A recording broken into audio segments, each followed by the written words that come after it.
Hello, everyone. Welcome to the PvP podcast. I'm your host, Sammy, and today I am joined by Yangsin Vasquez. Yangsin is the marketing and social media manager for Andbox, NYXL, and the Subliners, respectively. And today she is here to give us some of her insights on what it takes to work in marketing and social within esports. How you doing today, Yangsin? I'm doing great. Thanks for having me. Yeah, I appreciate it so much. Working with three brands, I can't believe I was able to borrow 30 minutes of your time, but I'm glad that we finally got able to do this, and you've been so great through this whole process. Just to kind of get everybody introduced on who you are and where you come from, if you can just kind of give us a little 5 to 10 minute background on who you are even before esports, and we'll go from there. Yeah, for sure. Raised in Florida, from a New York family. I've been in New York for 8 years now. I went to NYU for college and I studied marketing. So very up my alley in what I'm doing now. Mm-hmm. My career path has been a little atypical from normally what you'd find in esports. So I started in nonprofits and public benefits corp at Donors Choose and Kickstarter. So a lot of my work has directly been focused in marketing, but in different industries. Okay. So yeah, I've seen a lot.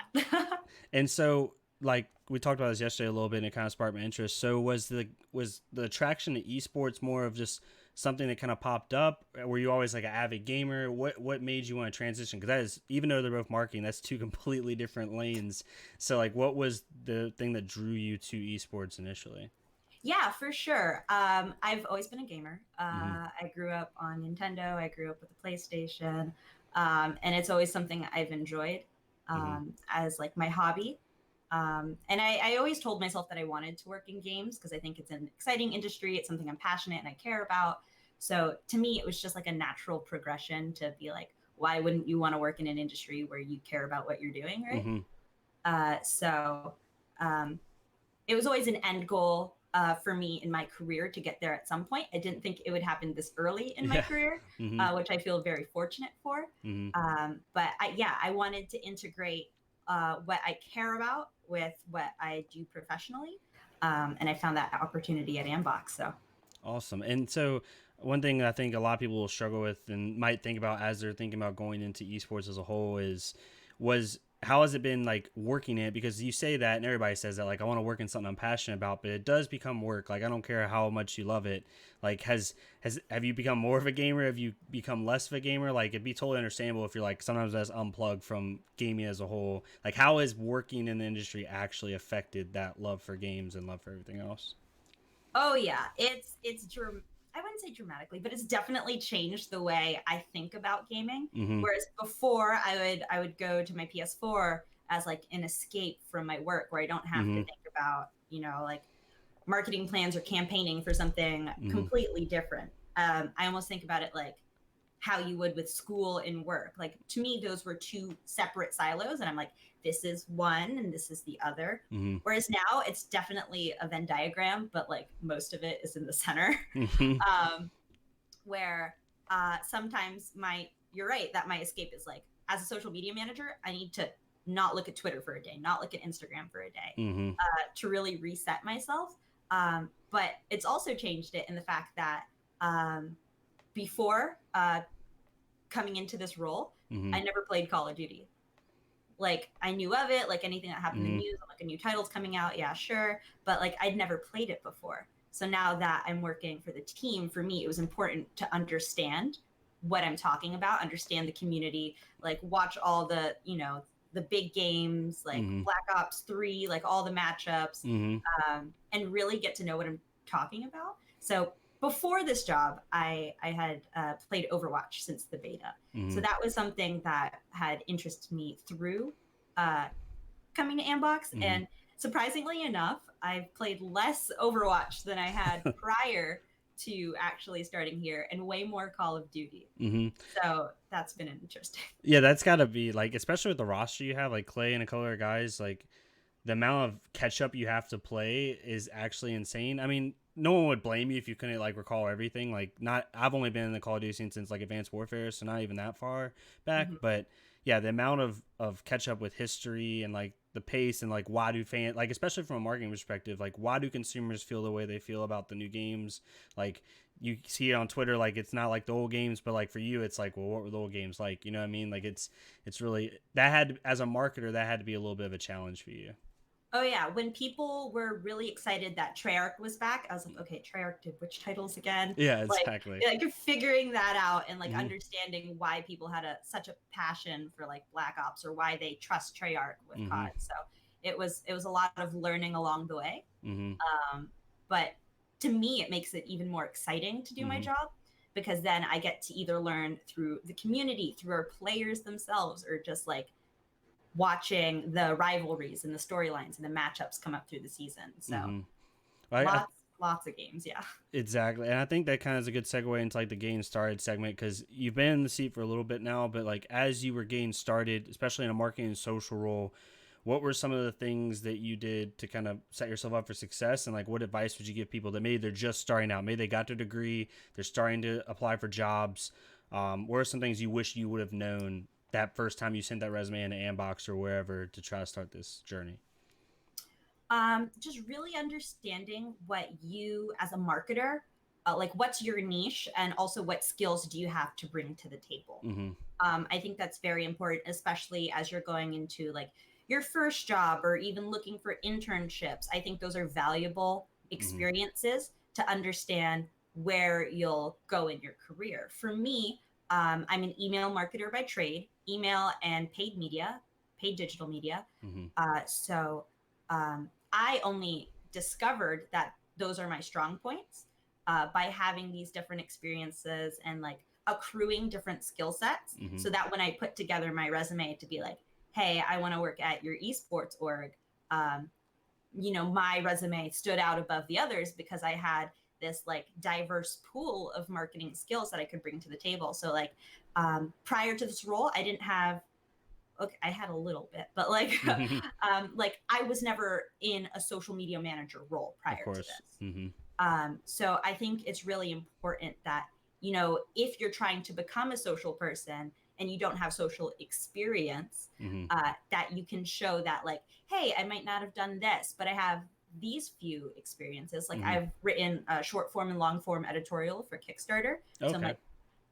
like, I can write an article, so I can write a tweet, or Mm-hmm. like I've crafted paid Facebook ads, Mm-hmm. so I can probably make a good organic one. Mm-hmm. Um, and I think to even figure that out Mm-hmm. and set yourself up for the skills that you need, just exploring, you like maybe partnerships isn't what I want to do in life, but let me see what that has and what that can offer me. Mm-hmm. I think that's really important because maybe, partnerships or sales isn't for you, but there's something about like campaign strategy or like talking to external partners that you Mm-hmm. really like. And maybe that can translate to events or operations or something like Mm-hmm. that. Yeah. Or even marketing. Yeah. Yeah. Marketing is a weird beast because I always tell people, even people who aren't in the space, like my family, like, oh, you're marketing. Like, what do marketers do exactly? I'm like, that's a good question. Because Everything under the sun. yeah, because you can consume like in a marketing role, you can consume like terabytes of data and still know nothing. Like it's you have to know what your niche is. Where it's, like you said, where it's content marketing, social media marketing, email marketing is still really huge. Paid media, like I always tell people, like if you don't know what marketing is, but you think you're interested in it, but you don't know what it is, like this may sound really trivial, but just Google different types of marketing because you don't realize how much you actually do like a little bit of marketing yourself as an individual in and of yourself every day, and just figure out like what, like you said, what you're good at, what you're bad at, which is why you need a marketing team because you have different marketers that are really good at different things. Yeah, Mm-hmm. there's so much intersectionality within marketing. Mm-hmm. Like if you want to create videos, but you aren't into like a production assistant role, for Mm-hmm. example, like I work very closely with my content team to produce content, and like Mm-hmm. I've PA'd even some of our shoots. So like there's so much intersectionality in marketing Mm-hmm. that yeah, I think yeah, a simple Google search, there's literally nothing wrong with that. And would you do you have any like maybe personal experiences of a mistake, like even if it's a really small one, like something that you did early on that you're like, man, I wish I would have done that, or like someone starting out that a common mistake in the getting started that people can avoid? Oh yeah, asking questions. Mm-hmm. like many other people in the gaming industry, are hard headed, right? Yeah. And I had this desire to try and figure things out on my own. Mm-hmm. So I would not come to like a superior or somebody who would know better with questions or ask for more time. Mm-hmm. And I think that's something that's okay. And actually, I think it's better if you do ask questions Mm-hmm. because maybe you might not know what the solution is to a certain problem or how to go about tackling that, but just showing that desire to do better and that interest to figure out what the solution is, Mm-hmm. I think speaks incredible volumes about how you will be as a professional. Mm-hmm. And I wish I had known that because I could have grown a lot more in like my first 6 months of my first job if I had Mm-hmm. asked more questions. Yeah, I agree. I see a lot of parallels that with like my military background because a lot of people in the military early on are young in age, like 18, 19 years old. And like even in more serious situations, but even situations that aren't serious, like they won't ask the question because they're afraid to. Because in military life, it's similar. Like you don't ask questions, you should know your job. But at the same time, it's like I wish you would have because it would have fixed so many problems. And people don't realize like how much you actually. No one cares if you ask that question. Like you and yourself, as you grow into an adult, you know what questions are just belating the point and what questions are good questions to ask. Like everybody knows that inside themselves. So like not being afraid to ask that question, it kind of coincides with not being afraid to fail. Like you have to not be afraid to address that. Yeah. Mm-hmm. From my last job, there was a term that we used. It was fail forward. Mm-hmm. And I think that, yeah, that speaks to what you're talking about, that like it is okay to get things wrong. Mm-hmm. It's more important that you've learned something, Yep. and being able to just be able to fail forward, then you'll Mm-hmm. get to the next step a lot faster. Yep, I was interviewing for an internship. I won't say who with was, but the interviewee was saying, or interviewer was saying that like in his upcoming things, in his upcoming like performance evaluations, like one of the points that they made was like, I want you to fail 3 times, like find a way to fail 3 times over the next year, like controlled failure, like failure where like you learn something, like fail forward, like employers are actually looking for that, people that are not afraid to progress in that way. But as people kind of get into the scene a little bit and they start to focus and really find their niche, maybe find their marketing niche that they like, maybe they've helped social with a couple influencers. What are some things right now in the industry you see trending that are focus points that people can help to improve and position themselves and become more applicable to orgs? Like what are orgs looking for, companies, things of that nature? Yeah, I would say, just flexibility, adaptability. Mm-hmm. I think esports moves quick. Mm-hmm. Uh, Esports moves quick, and we need people to always be on their toes. Somebody who thinks forward, who can try and get ahead of the curve, try and be reactive, because esports happens in real time. Things Mm-hmm. happen in real time that changes the landscape. So you have to have like your ear to the ground and just be really receptive. So I think that flexibility is really important. Um, and also just, yeah, not afraid to be, tenacious and be like, let's try this thing that Mm-hmm. doesn't fit in the box or fit the mold. Mm-hmm. um, I think is something that orgs are definitely looking for in that regard. And it's also a great challenge for yourself. You're like, how can I challenge myself Mm-hmm. to better?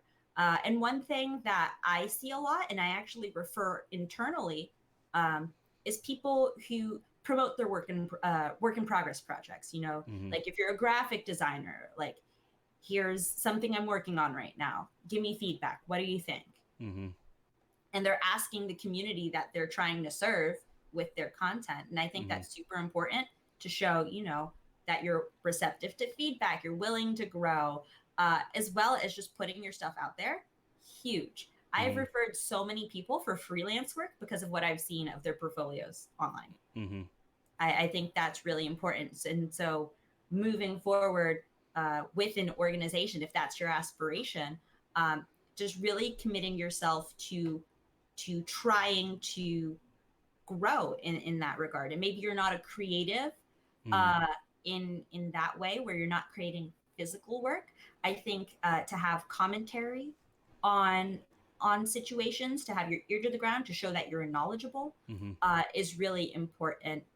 Not necessary, because like I said, I had like I was asked in my interview, it's like, what are you afraid of in this role? And I was like, not being able to speak to a Call of Duty community, Yeah, um, exactly. Mm-hmm. because all I knew was an Overwatch community, and that was barely in competitive. Mm-hmm. So yeah, I think if you want to give yourself the leg up, just showing that you're passionate, you're driven, and you have the skill set behind yourself, Mm-hmm. um, and that you care. I think care drives you forward even further Mm-hmm. uh, in your career. So And as a marketer, and not to put you on the spot, if you can't think of something specific, it's fine. I just always like to ask marketers this because as a marketer, it's very easy to tell a designer what to do. Like in my opinion, it's easier to tell a designer what to do to showcase his work. It's easier to tell a creator what to do to showcase his or her work because those are tangible items. Marketing is not always, it is tangible, but a lot of times it's not tangible when it comes to like displaying your work. Like if I ask any entry level marketer, like, show me examples of your work, it's very hard if they haven't created a deck, if they haven't closed a deal, if they haven't done this or that. It's hard to show that. So as for marketers specifically, if you can think of anything, what are some things that marketers could be doing, like maybe if they've been in the sea a little bit, to kind of help display their work and get ahead of other peers, maybe for a job or things of that nature? yeah, yeah, you're right in that there is no technical, tangible thing Mm-hmm. that you can Yeah. present. So I think it's a lot about your body of work, Mm-hmm. what you've done in the past, maybe a project you contributed towards. Okay. Um, I think what helps is being able to pull out insights from Mm-hmm. what you did, and being able to speak to your work. So it's Mm-hmm. like, I'm trying to think of an example. For Kickstarter, did an interview. This is earlier in my career, very early. Mm-hmm. Um, did an interview of Little Bub, the internet cat, Mm-hmm. with dwarfism. Uh, Okay. so like I did the interview with Little Bub's human, and then I had to write an article about it. Mm-hmm. So that being my body of work is one thing I can present, but I can also speak to, well, how I set up the interview process and how I Mm-hmm. corresponded with with the person I was interviewing and how that development went, or Mm-hmm. like how I created a strategy to make an email that reached this number of people. I Mm-hmm. think being able to pull out insights and like next steps or something actionable or something you learned Mm-hmm. can help present, your expertise or like what you've learned to show in a way like that is your Mm-hmm. I mean, that that's is the other half of marketing is having a pulse on whatever it is, like whatever industry you're in, because you need to know how to present things, how to describe things, how people need to be positioned. Like marketing is like 10% actual physical products, and the other 90% is like conceptual, more strategic level type stuff, at least in my experience. So I agree with you on that. And it's hard when you're young or not young in the space. Like, here's my expertise. Like, but it's, you got to be and I've learned this the hard way. Dylan from the Rocker is beat me up the side of the head for this, is like you have to be confident in what you have done, whether that's one absolutely. piece or 100 pieces. Like, don't, it's okay to be humble, you should always be humble, but don't be shamelessly humble. Won't Mm-hmm. Don't be to the point to where, because if you're too humble, a lot of people, whether it's right or wrong, see that as incompetence. And humility all often gets like dubbed as incompetence, because then you seem like you're not confident in what you're doing. So that's one thing I'd add on to what you're saying is, be confident in whatever little body of work you've done. For sure. And that's Mm-hmm. even something I struggle with Mm-hmm. sometimes. Like, I don't necessarily purport that I am the social media manager because Mm-hmm. there are definitely downsides to doing so. Yep. Um, like, there are some questions I literally can't answer, Mm-hmm. uh, just because I'm the person in the hot seat. Mm-hmm. Doesn't mean I'm the one who makes those decisions, right? Exactly. Yeah. Okay. So as we kind of go into the state of the industry though, and what your thoughts are, this is for anybody that's maybe watching this and they're trying to learn more about esports like you were at one point, is like, what is the state of the industry, to kind of give people like a quick snippet of like what's going good in the industry, what do you think we need to improve on, some things that are missing, just to kind of give people that quick pulse, so to speak, and just your overall thoughts about the esports industry. Yeah, I think we are constantly seeing growth. Mm-hmm. Uh, esports has been esports in its current form Mm-hmm. has only been around for so long, a Mm-hmm. couple years even. Like, it's transformed vastly in Mm-hmm. the space, and the more people are recognizing that gaming and esports is an important part Mm-hmm. of culture. Mm-hmm. Um, and I think that is something that is great because that provides more opportunity. Like, it's no longer a niche, but it's being thrusted into the mainstream, Okay. which has its upsides and its downsides Mm-hmm. because people, think of like a PewDiePie or a Pokemon, which aren't necessarily bad representatives of the gaming community, but obviously you and I know like gaming and esports runs so much deeper. Yeah, it's like Ninja has like he's not technically like esports anymore, but the fact like in my opinion he is a great face because he at least gets people in the door, and then they can expound like if he's in a Twitch Rivals tournament, like yes, it's technically is that esports in a sense, not at its core form, but at the same time it just gets us a wider audience. For sure, Mm-hmm. yeah. And I think um, I guess the bad side of that Mm-hmm. is that esports is still a budding industry. Mm-hmm. There's so many growing pains that come along with it as organizations come into fruition and some may fizzle out. Like there's a lot of uncertainty in that regard. Mm-hmm. Um, and so, especially in the era of COVID, like there's a lot of flux, so nothing is guaranteed. Mm-hmm. And I would say that might be a current difficulty that people are facing Mm-hmm. is that if they're trying to break into the industry, especially now, if they're graduating college now, and they're trying to seek out an opportunity out the gate, they might not find them. So my advice in that is to build up your skills and wait. Mm-hmm. Kind of, there will always be the right opportunity later down the road. Mm-hmm. But that patience, even if you don't get it now, like just knowing that, and if you're persistent enough, that opportunity will come along later. Yeah, I always reference the Gary V. I'm a huge Gary V stan, but like the Gary V thing of like I'm 27, I'm technically like 6 years old in adult years. So like when people always like when I get out of the military, like yes, do I want to work for an NYXL right when I get out the gate? Of course, like you'd be stupid not to. But at the same time, like let's say you apply for 30 jobs and you don't get it, go work in a marketing role in a technology firm or something along the lines for a year or 2 years and then come back to it. Like 30 years old is so young. Like he always preaches that, and I think people like because of our way our society works, people think like I'm 30, like I need to figure this out. When like no, you could work in esports when you're 34, 35. Like especially with how the industry is going, and it's not so much like a super young crowd from a business perspective anymore. There's going to be countless opportunities that you can go after. I think people put a timestamp on that type of thing too much. Yeah. Well, yeah, nothing. No, it's totally fine.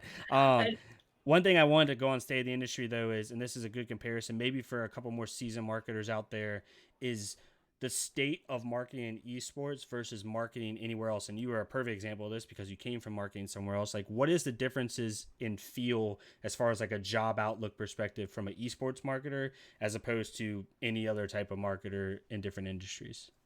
For sure. I mentioned it a little earlier that when you're a marketer, you do everything under the sun. Yeah. Which I'm fortunate to have had gone and worked at places that had a structure to them. So I could then discover what my niches were. But that necessarily isn't the case for a lot of people. And because esports is a budding industry, that means there is less structure as a marketer in esports because it's all hands on deck at all times. Like, I'm technically the social media manager, but I would say that is probably in the minority of my responsibilities in my role, where I also do our emails, and I'm also, coming up with marketing campaigns, and I'm also building out giveaways or helping with a partnership thing or scheduling, logistics. Like there's a lot more behind the scenes that you don't see, and I think I wouldn't have been as prepared for the role had I not had that structure prior. So if you're the type of person to be able to function with no rails, which some people can, some people like they'll grab it by the horns and just run with it. But there are some other people who need a little more guidance, need a little more structure, especially since there are very few like established esports orgs, I would say. Like even at Andbox, we're a small team. We're 20 people. Of course, on our corporate side. People don't realize that, to be honest. I know a lot of people at a bunch of different orgs that are punching above their weight class because there is so much to do and like only so many hands, right? So I would say, yeah, as a marketer in esports, that I have that advantage and others have that advantage of having that flexibility and experience elsewhere. To really flesh out how to be a marketer in sports. you don't understand when you come into esports how little, I'll call them administrative roles that are in other industries that aren't in this. Like, it's just kind of like, okay, it's like line of sight tasking. It's like, okay, you can do this. Like, please, can you, I don't care how you get it done, just get it done by tomorrow. Especially in esports where like a meme comes up or like something like the optic news breaks or whatever it is. And you have, or anything, you have to be able to, like you said, flex to that. And that goes with the role. And I agree, there are some people that need more structure. So if you're listening to this and you need a lot of structure in your life, like, it's very hard to slowly learn to operate in chaos, but maybe try to do that. Maybe, give yourself tasks without a set timeline. Just say, like, here's the end time they have to be done, and then you figure it out. I don't know how to do that. I'm a type of person where it's like, just tell me what you want done and I'll go do it. I hate when people set up parameters. So, like, I feel bad for people that do need those parameters, and some people need them. And that's a Yeah. very hard skill to cultivate, to be honest with you. It's something that just takes experience, to be honest. Yeah.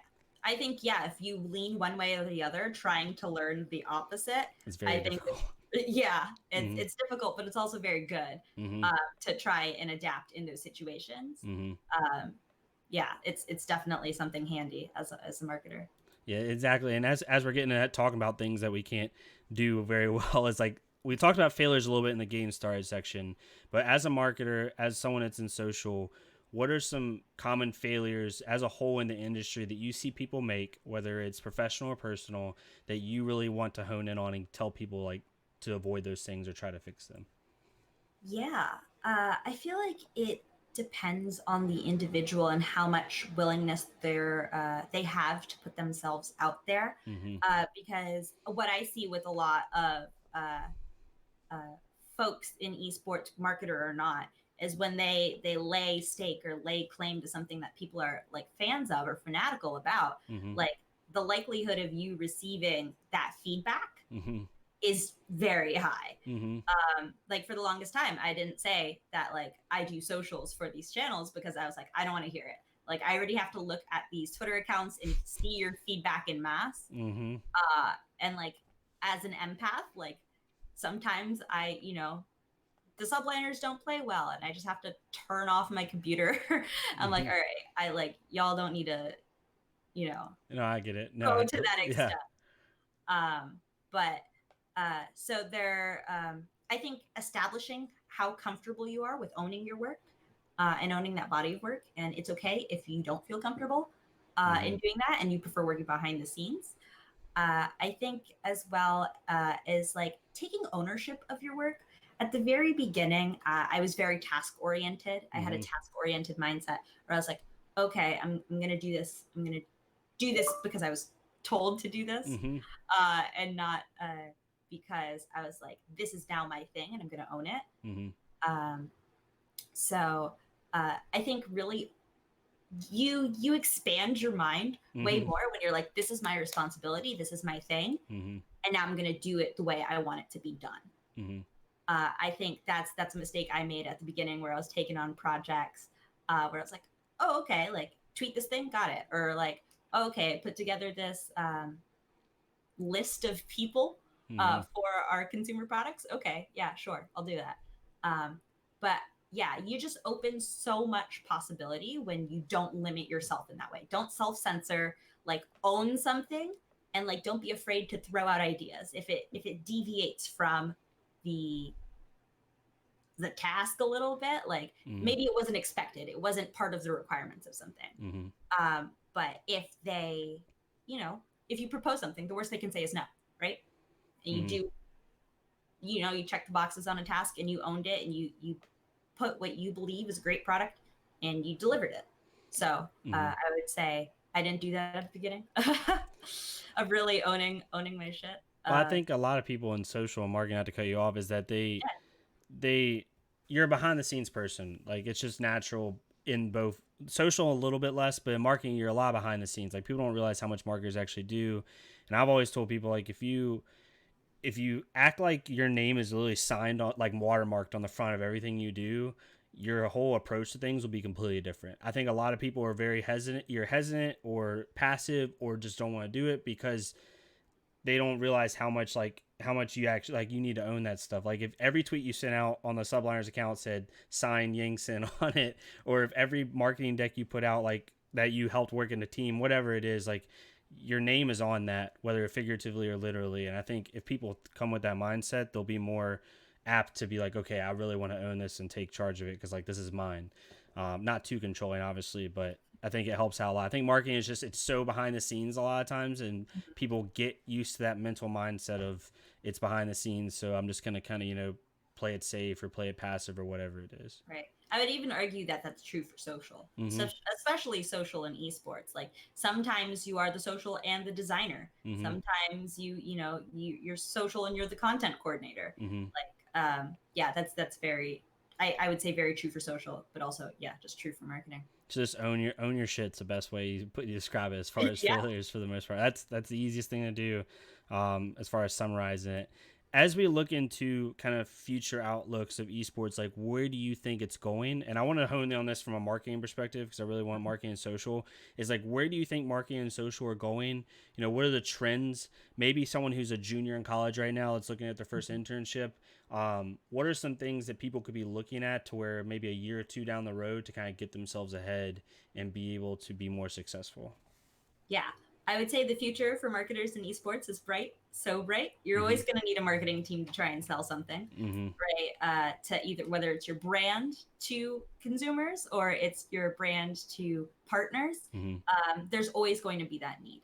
And I am always fascinated and excited to see how other people do it because then that gets ideas in your head and people are pushing the boundaries. There's so much of esports and gaming that is lifestyle now, where people are just changing it up, changing the way you approach esports, changing the Mm-hmm. way you think about a title, the way you think of a tactical shooter, the way you think of a MOBA, the way you think of mobile gaming. Mm-hmm. I think a lot of that is changing, and it's something you should pay attention to because Mm-hmm. you could be the next person to come up with an idea, innovate on an idea that then becomes the mainstream, and that's a lot of what we're seeing. Like a lot of esports companies are adapting to an apparel, a lifestyle, a Mm-hmm. content creation standpoint versus just having a centralized team. Like Mm-hmm. there's the importance of having cross-platform, cross-channel growth. Mm-hmm. And that only came about because marketers and content creators pushed Yeah, uh, exactly. yeah, pushed what esports and gaming looks like for folks. So Mm-hmm. And I love that point because it's something I've talked to a couple of people behind the scenes about is like you think about esports. Like I think when esports first because it's blown up so fast, the thought and the concepts that it needs to keep up can't keep up because it's just budding up so fast. Like some things just get thrown to the wayside. And you think about esports, like I think a lot of people, a lot of marketers, a lot of business people see it as like this its own entity when really esports is just like a little piece of a pie of gaming. And then you think mhm. about like what is gaming? Well, gaming is a little piece of a pie of lifestyle, and then like so it just buds up and up. And so you can think of like, okay, what does esports align with technically from a mindset perspective? It aligns with gaming. It aligns with escaping from stuff that's going on in your life. It aligns with all these different things. And now how do we connect those other lines of emotion to what esports is? And I think I agree with you, in the last I'd say year or two, people are really starting to get that with a lot of different brands of like, okay, sports and lifestyle and clothing and fashion all kind of go in with esports. You think it doesn't, but it does. And now how do we connect those things? Yeah, I Mm-hmm. think just think about you as a person. Mm-hmm. You are not all esports all the time, or Yeah, you might exactly. be, Nope, nope, there no are a lot. way. But yeah, you are so many different facets of a bunch of different things, and I think that's one thing that marketers are doing Mm-hmm. is taking those other bits of the majority of people and their interests and transforming that into something new, a concept that people will grasp, a new way of looking at Mm-hmm. at gaming titles and esports as a whole. And that's the fun thing about being a marketer is like it sounds really cliche, there's no limits, but it really isn't, because you can think about things so conceptually and just flip the script on so many different things. Like you could literally do something opposite the way it's been done the last 10 years and it'll work, because that's how marketing evolves with how our culture evolves. So it's really fun. Yeah. But as we get into the last portion of this podcast, and this is I always tell people dealer's choice. So this is totally Yangsin's prompt. She can talk about esports. She can rant about something else that has nothing to do with gaming. It's totally fine. But Yangsin, the floor is yours to speak about whatever you want to speak about. It's something motivational, testimony, whatever it is. Disclaimer: I don't know what she's going to talk about. So whatever you got, whatever you want to go about, the floor is yours. Yeah, I think it's thank you, by the way, for allowing me to, you know, go off. It's Um, fine. but I think it goes to what we were just talking about of you being uh, multifaceted as a Mm-hmm. person, and esports being just only one part of you. One thing that I've seen currently, and you know, very often in gaming and esports is sometimes we forget about our mental health, Mm-hmm. and even as a professional, like professional, you know, casual, whatever, like your mental health is so important. And it's often something not talked about in esports, Mm-mm. I feel. It's very stigmatized. And, you know, I hope through my work that I can break that stigma. And it's okay to have hangups, and it's okay to work on yourself.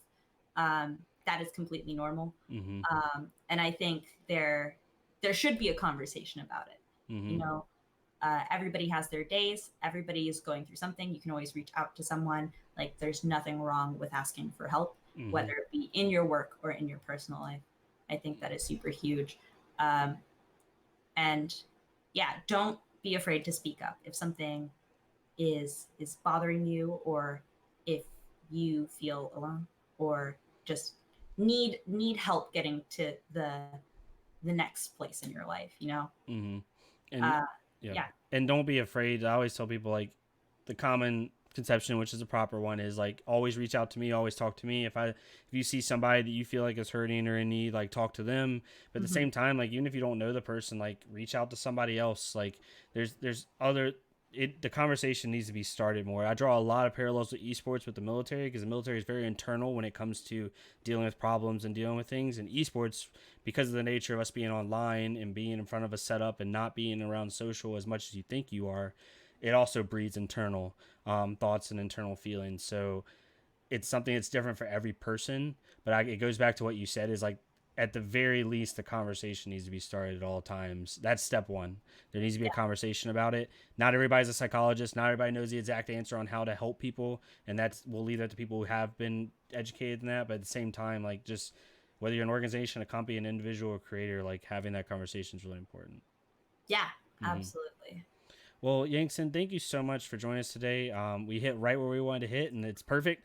But I appreciate you taking the time to come on and hopefully give people kind of a multifaceted insight at what you do. You know, working for three very huge brands. I know you say you have a small team, but as far as influence, very huge brands with two franchise leagues, like the amount of work you do, I can't even imagine. But I appreciate you so much for taking the time and just giving your insights, and hopefully somebody will get something out of this and be able to, hope further their esports career. Yeah, and thank you so much for having me on. This was a bunch of fun. Yeah, before we get going though, I would be remiss. Do you have anything you want to plug? For anybody listening on YouTube, all our links will be below. But if there's anything specific you want to plug to the people out there before we head on out. You should follow Andbox, Subliners, and NYXL on Twitter. Mm-hmm. You can also follow me on Twitter at Yangsin LV. Sometimes I'll tweet things, mostly about esports. Uh, and also just be kind to one another. Mm-hmm. Thank you so much, Yangsin. And for like I said again, anybody on YouTube, all the links she listed will be below. If you're on Spotify, I always put their Twitter description in the description of the podcast, so please look at that and follow Yangsin. Great individual and awesome to talk to. But thank you so much, Yangsin, for joining us today. And for anyone watching, thank you so much for watching the PvP podcast. Thanks.